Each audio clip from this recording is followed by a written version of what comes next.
मेरे पीठ पीछे प्यार? इसी दिन के लिए तुम्हें पाल पोस के बड़ा किया था क्या?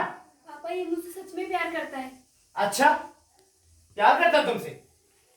हाँ अंकल, मैं इससे बहुत प्यार करता हूँ।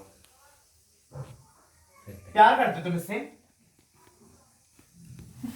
अरे तुम नहीं पर प्यार करते हो तुम? प्यार करते तो ये सब नहीं करते। यहाँ कोई बोलने वाला था पर वो हंस गए। मैं क्या आप जब उस हाथ लिया था ये विराट ये इतने में बोल रहे उसके बाद कॉमेडी कर देना वो सोचते ही खत्म हो यार गया। तो मैं तुम्हारे मुंह में तक गया था 1 साल में 1 बार।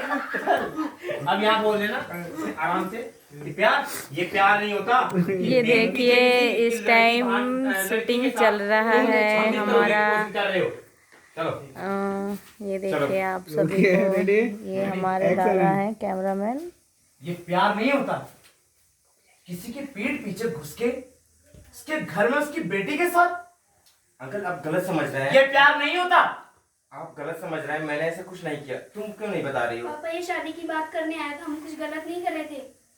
अच्छा, तो फिर मेरे पीठ पीछे तुमसे शादी